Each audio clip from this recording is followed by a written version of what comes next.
On March 8th, the world of anime and manga lost a luminary whose works shaped generations of battle shonen enthusiasts. It was revealed by an official statement posted to the Dragon Ball X page that Toriyama had passed away on 1st March 2024. The entire ani-manga community is in mourning right now because Dragon Ball is a franchise that helped make anime global, and Toriyama was a direct inspiration for many famous mangakas. But it also begs the question, what is the future of Dragon Ball Super now that its creator is no longer with us? We'll be answering that very question in this video. The legacy stone of a prolific manga career. The legendary works of Akira Toriyama. Starting publication in 1984, the original Dragon Ball manga was actually based on a two-part story titled Dragon Boy that Toriyama had worked on a year before. Initially, Dragon Ball was much like his previous hit gag manga series Dr. Slump, because the similarities between Arale and Goku's thought patterns are too many and too funny to ignore. But as it became clearer to him that the gag stuff wasn't going to work for this kung fu-inspired battle shonen he was trying to create, Toriyama decided to shift his focus to pure action. And the first Budokai Tenkaichi arc was what made Dragon Ball really pick up steam as a series. Dragon Ball became a shonen sensation, quickly establishing Weekly Shonen Jump as one of the top manga magazines in all of Japan. The magazine's weekly circulation was nearly 7 million copies at the peak of the manga, and 7 o'clock was blocked off for Toriyama's content on Fuji TV from 1981 to 1999. But those years didn't just include Goku and the Z-Fighters. In fact, the first 5 were not Dragon Ball focused at all. Many people might not notice, but Toriyama-sensei was a multidisciplinary artist, and he produced many other works in his lifetime. His one-shots were usually compiled into the Akira Toriyama's manga theater compilations, of which there are 3. Toriyama was a character designer for the classic Nintendo franchises Dragon Quest and Chrono Trigger. His breakout series was actually Dr. Slump, which aired on Fuji TV at 7 p.m. on Wednesdays, right before Dragon Ball took over. Once it did so in 1986, Toriyama's shonen juggernaut established a firm grip on that time slot. 7 p.m. meant Dragon Ball, Dragon Ball Z, and then Dragon Ball GT times respectively. When he started writing the series, Toriyama noted that his main goal was to make young Japanese boys feel joy and happiness. He has evoked that sentiment in millions of young people across the globe thanks to his work. When he announced that he was returning to the franchise with Battle of the Gods and Resurrection F, a whole new generation of young kids became Dragon Ball fans. Though he wasn't as hands-on with the project as his involvement with the main Dragon Ball series, Toriyama was still the creative lead, as he would be the one curating the original concepts for the films and drawing brand new character designs. 2022's Dragon Ball Superhero gave the entire franchise a heavy dose of course correction, especially when it comes to continuity stuff, and fans all over were genuinely excited to see what was coming next and what twist would Toriyama-sensei put on it when it made it to the screen. Sadly, we will never know because of his rather sudden and shocking demise. But does that mean Dragon Ball will stop publication entirely? Well, not quite.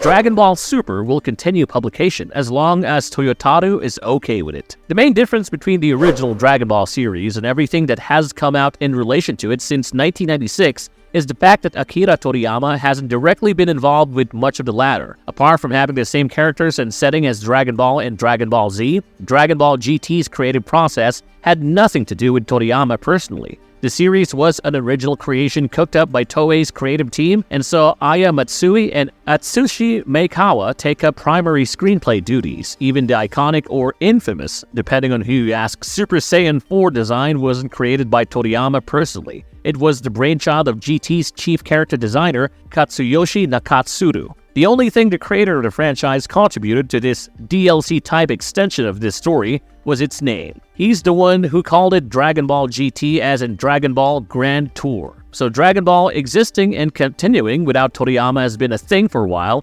and in all fairness, even his comeback wasn't a proper comeback thanks to the existence of one Toyotaro, the only man in the world who can replicate Akira Toriyama's art style to the point even the master himself called his illustrations the closest to his own. Toyotaro began drawing because of Toriyama-sensei. He would doodle Dragon Ball characters all over his notebooks, coming up and had even written and illustrated a side story called Dragon Ball Victory Road in 2012 to go along with a Dragon Ball Heroes card game. By the time it was announced that Toriyama was returning to the franchise, Toyotaro was ready to support his idol's vision. however he could, and that culminated in a working relationship where Toriyama was the supervisor and Toyotaro was the actual ground-level creator. Toyotaro stated in an interview that their creative process included Toriyama coming up with the broad strokes of the plot outline and character designs, and Toyotaro creating the actual story, dialogue, characters, etc., with input from Toriyama along the way. Their collaborative process saw Toriyama reject Toyotaro's original design for Beerus, which was allegedly going to be Serpentine. He also made Toyotaro rework the design of a space pirate group called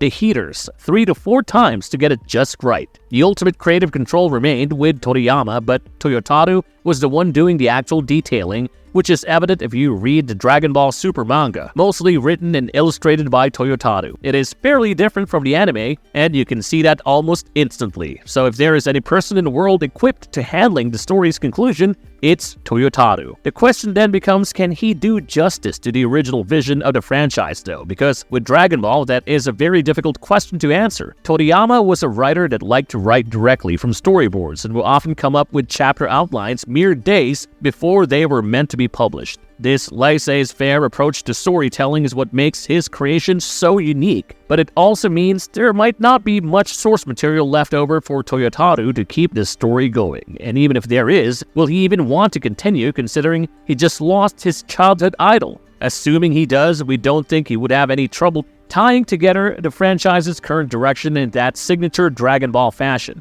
As of the last published chapter, the multiverse had been put on high alert by the arrival of Black Frieza, and even Whis had started to wonder if Goku and Vegeta or even Beerus would be enough to contain the evil Emperor. This feels like a very weird place to end things on, given both Goku and Vegeta had just started understanding the true essence of their individual natures as Saiyans. So it's very likely that Super will get the Berserk treatment and see Bird Studio continue producing the manga only under Toyotaro's supervision, but whether that actually happens or not is a call that all the invested parties in this franchise will have to make. The Super anime has been on hiatus for 6 years at this point, and though there is enough adaptable material from the manga for 1 or 2 more seasons, it's unclear whether we will actually get those seasons anytime soon. If the manga is discontinued, that could mean the end of Dragon Ball as we know it. But we have faith in the good people of Bird Studio and every other person involved with this iconic franchise. They very well know the place Dragon Ball holds in the hearts of millions the world over, and they will find a way to make it work even without the Grand Minister's